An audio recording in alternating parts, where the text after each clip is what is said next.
Hi everybody, welcome to current events. There were two obituaries that we didn't get read last week, so we're going to start out with those. But first, the administrator, Orson Balder, would like to remind you that if your food needs heating after it's been delivered to you, just let us know and we can put it in the microwave to heat it up quickly for you. Okay. So we start out with the obituary for Margaret Usgard, who passed away on September 3rd. Margaret Usgard was born June 21st, 1924, in Winneshiek County, to Arvie J. and Hilda M. Johnson. She was baptized in 1924 and confirmed of her Christian faith on June 6, 1939, with the Reverend Paul Corin at Washington Prairie Lutheran Church. Margaret attended Springfield Township School No. 6 in Nordness through 8th grade and graduated from Decorah High School in 1943. After graduation from high school, she became employed by Northwestern Bell Telephone Company in Decorah as a telephone operator from 1943 to 1947 and again from 1950 to 1957. In 1962, she began working at Luther College as a switchboard operator and information desk attendant in the student union until her retirement in 1987. She was united in marriage to Curtis Usgard by Reverend Oscar Engebretson on October 21st, 1946 at Washington Prairie Lutheran Church, and they became the parents of one son, Harold. After marriage, she became a member of Decorah Lutheran Church.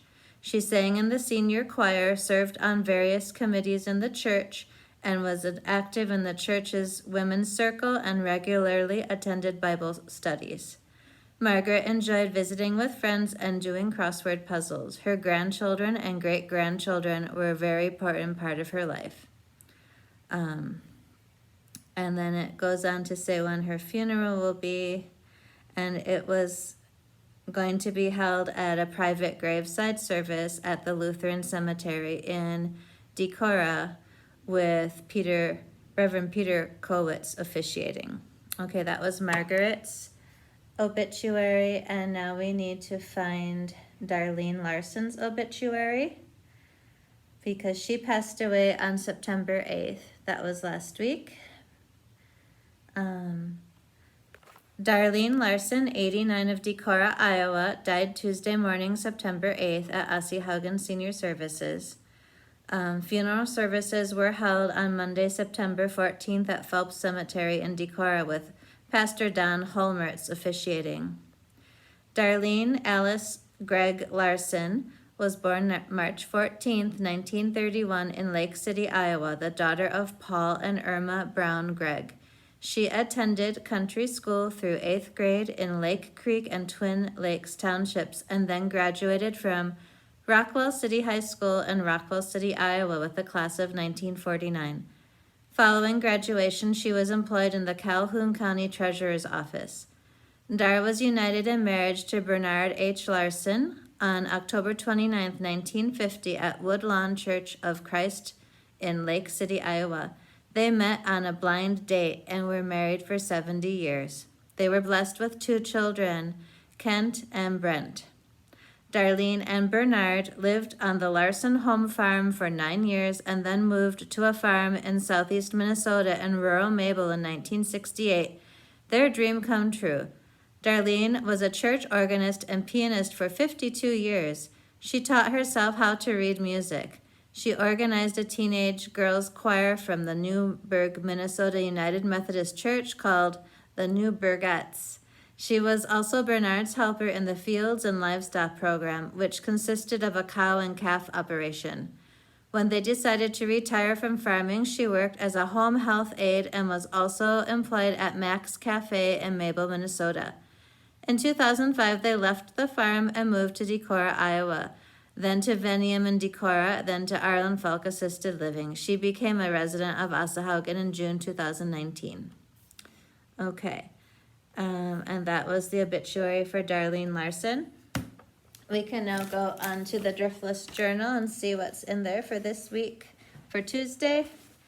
And the title. It's got Memorial Fund Honors Cyclist Legacy. Our area children in need of cycling equipment or assistance getting a bike repaired now have a helping hand thanks to the late Ron Ruin of Decorah. A memorial fund for youth cycling has been established in his name by his widow, Judy, I don't know how to pronounce this, somebody help me, Tjosem, Chosem, now of Buffalo City, Wisconsin. Ruin, an avid cyclist, passed away in February after a decade-long struggle with a degenerative brain disorder. The fund exists to honor his love of cycling while fostering a sentiment in area youth. Monies are held at Decorah Bicycles in Decorah. And here is a picture of a little girl with her bicycle. And here is a picture of Mr. Ruin. And it says, pictured is 4-year-old Nora Timp of Calmer and her new bicycle, courtesy of the Ron Ruin Memorial Fund. That is really nice. Okay, Decorah Natives book offers guide to native Midwestern plants. Wondering what to plant in your yard or garden? Go native, as in native plants that grew wild in Minnesota before settlement by Europeans. That is the advice of Alan Branhagen, plant expert and director of operations at the Minnesota Landscape Arboretum. He's got a new book called The Midwest Native Plant Primer, and it's $24.95 on Timber Press. And here's a picture of him. Oops, sorry about that. So that could be good to plant native stuff.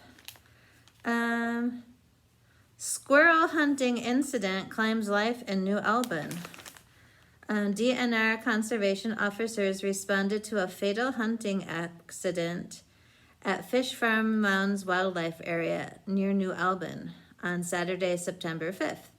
Investigators found a 46-year-old male from St. Paul, Minnesota, dead at the scene. The man was believed to be squirrel hunting prior to his death.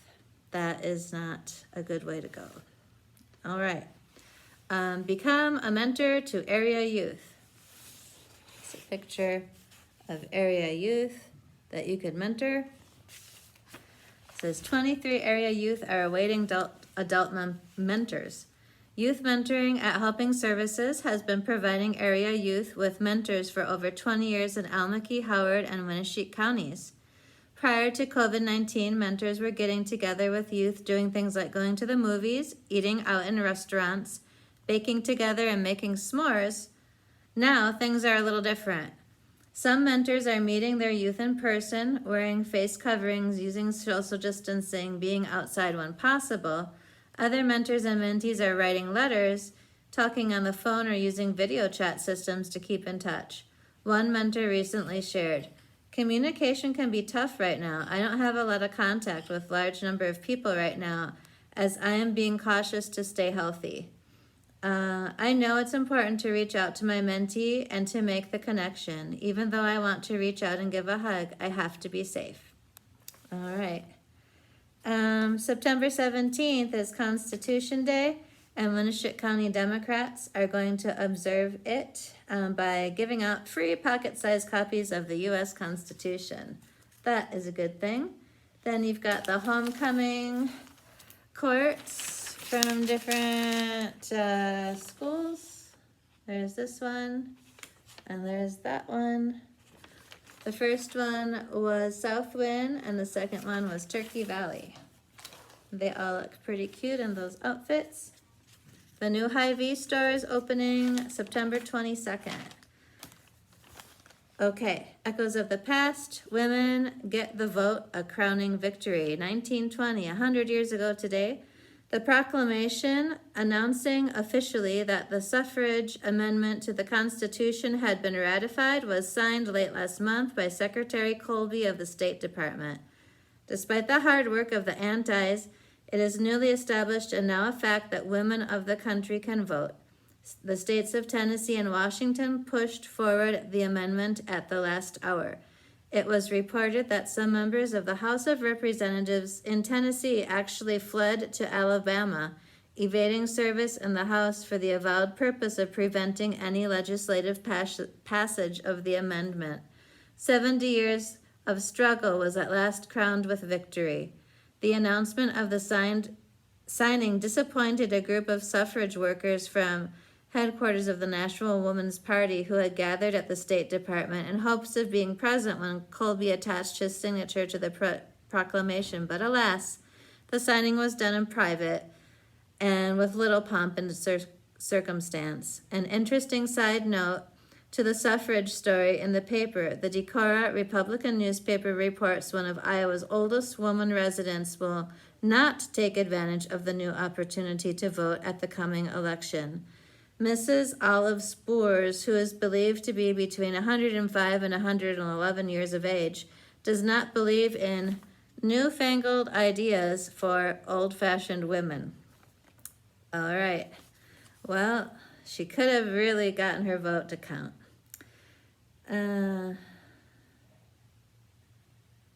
Let's see. An imposer is reported in these parts. A man appearing to be a Salvation Army solicitor was making rounds and secured considerable money which donors thought they were giving to a great and worthy organization. If you see one of these men again, notify the sheriff because the Salvation Army does not send out such solicitors any longer.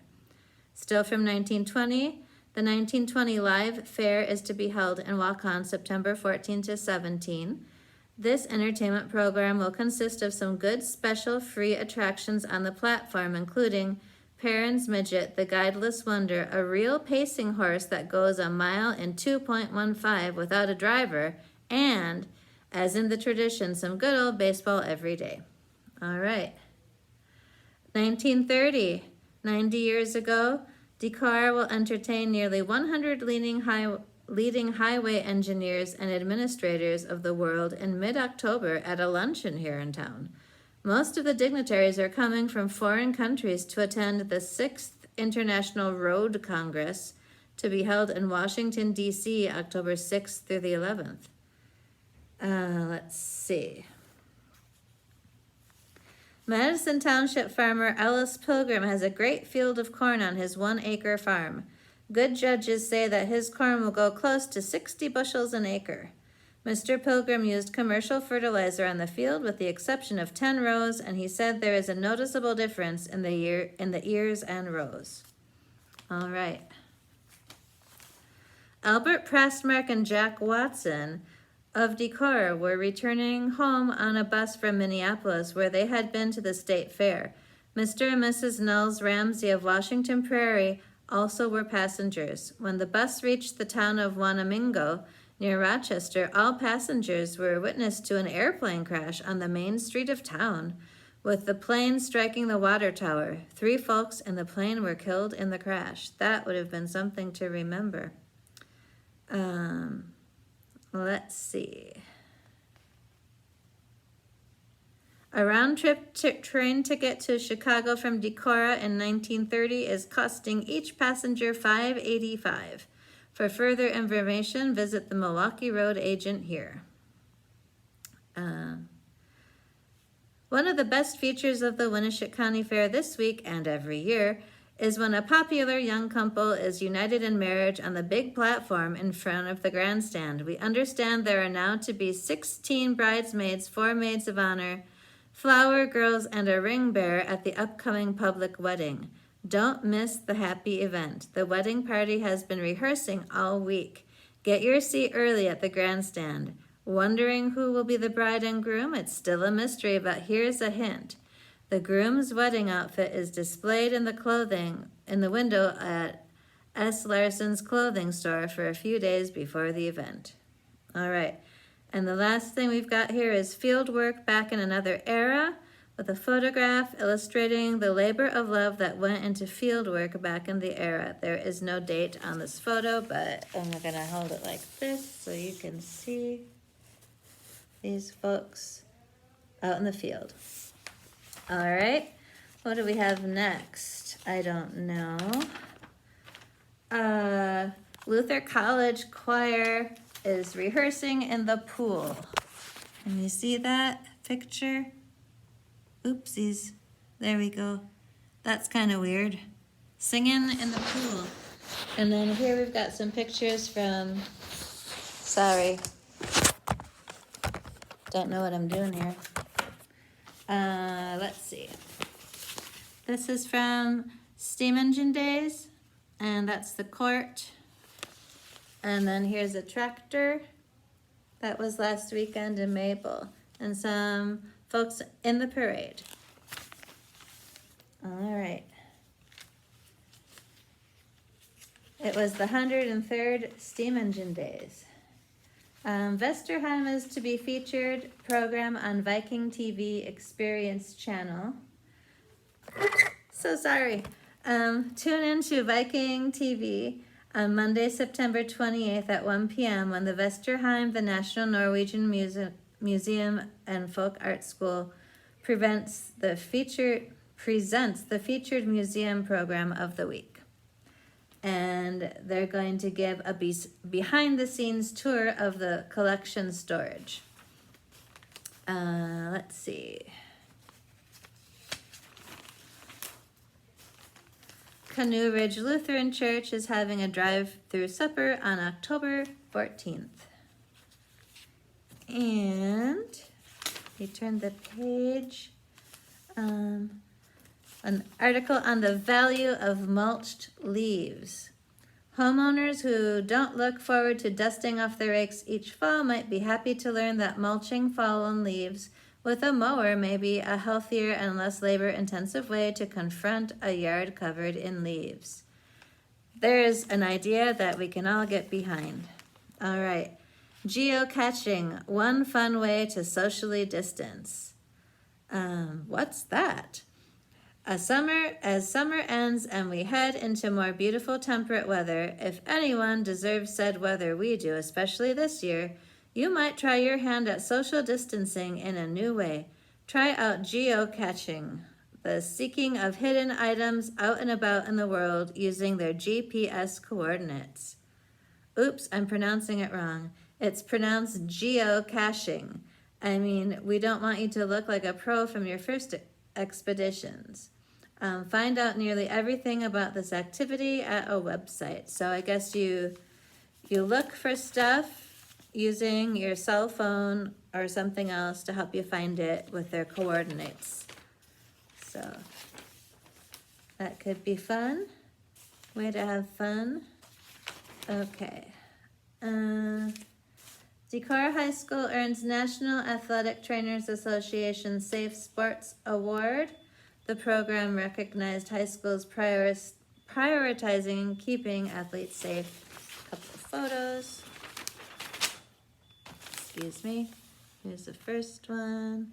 They're safe. They've got their masks on. And down here, they're safe as well, socially distancing with their masks on.